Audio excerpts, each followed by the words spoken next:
嗨，大家好，欢迎回到我们的频道。前面有一期我们聊到为何银行不肯给我们贷款，其中提到了房地产投资中会遇到的一个大坑，也就是联名购买房产。这期我们就好好来详聊一下，什么是联名购买房产，以一名想进行多套房投资者的角度来深入解析。究竟联名购买房产是好还是坏？大家耐心看到最后，心急吃不了热豆腐，直接看到了答案却不明白其中的缘故，下次也还是会犯错。顾名思义，联名购买也就是这个房产不是单独在自己名下，而是和另外一个人或多个人联名，可以是父母、夫妻、子女、朋友或别的投资者之间进行的联名一起购买房产。过去的这2年，因为疫情、低息、通货膨胀的大环境下，房市火热，很多没有贷款能力的买房者选择了这个方式来购房。殊不知，联名购房带来的风险和坏处远远大于好处。为何我这么说呢？请看以下几点分析。首先，第一点，联名买房是一件大事儿，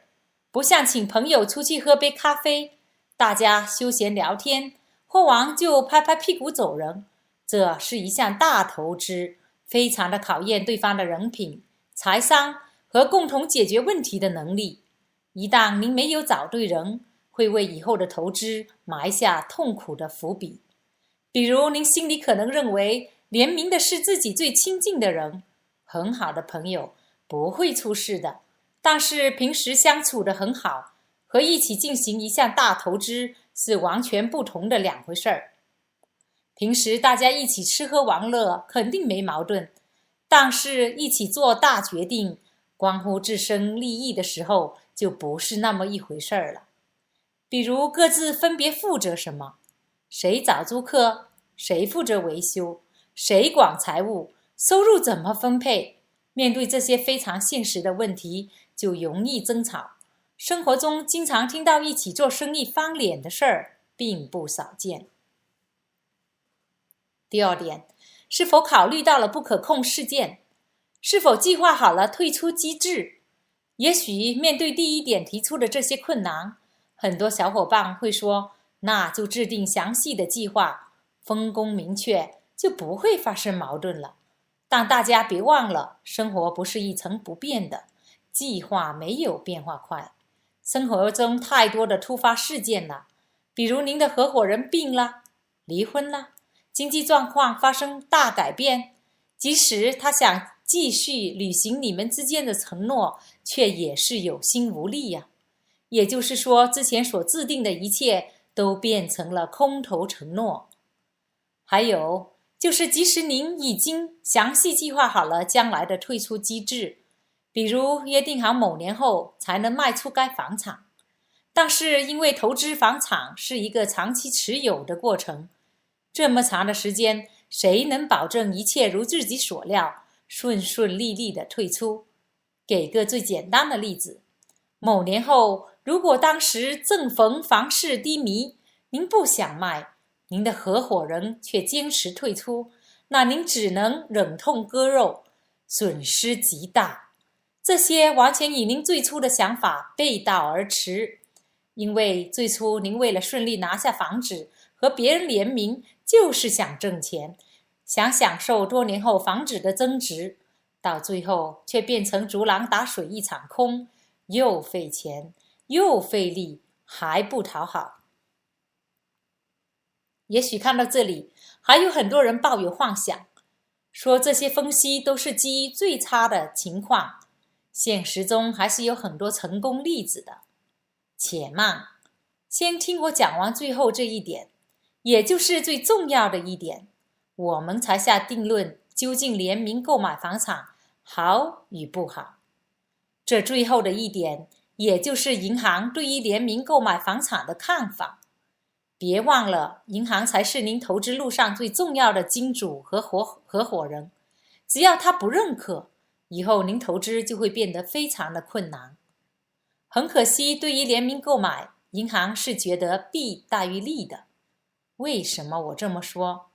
因为即使是2个人一起购房，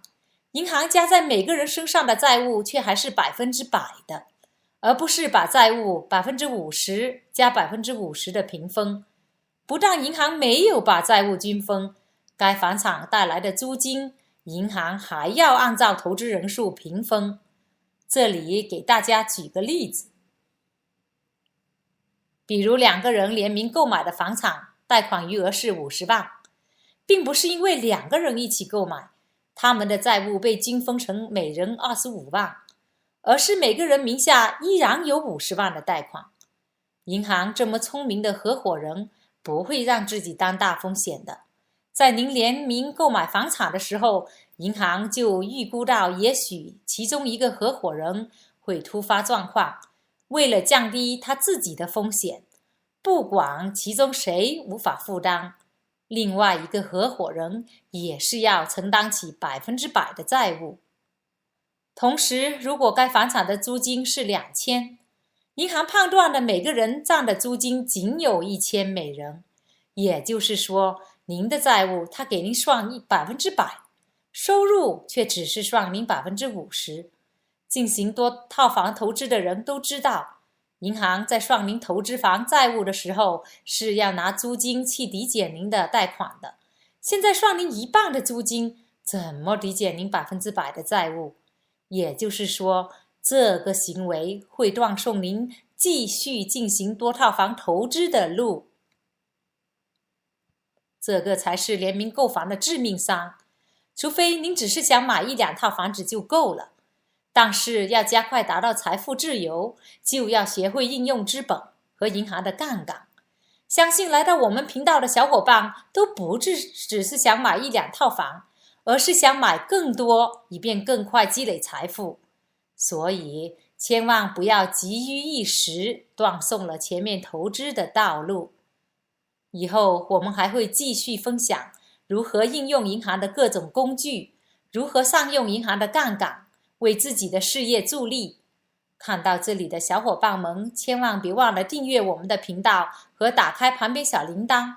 我们是一档教您各种投资理财方法，专门让您变有钱的频道。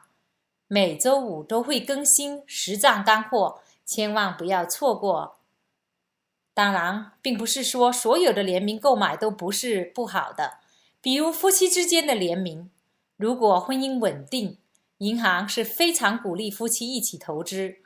特别是如果一方的财务不足以支撑买多套房的情况下，关于联名还有很多不同的形式，这期时间有限，就不展开来讲了，以后可以开一期更深入聊这个话题。好了，今天就分享到这里了，小伙伴们都看到这里了，别忘了动动小手给我们点个赞，并把我们的视频转发给身边的人，他们以后是会非常感激您的。下周5我们会接着上别的干货，也祝愿我们频道的小伙伴们财商越积越多，钱袋越装越满。下周5我们不见不散哦。好了，下周再见，拜拜。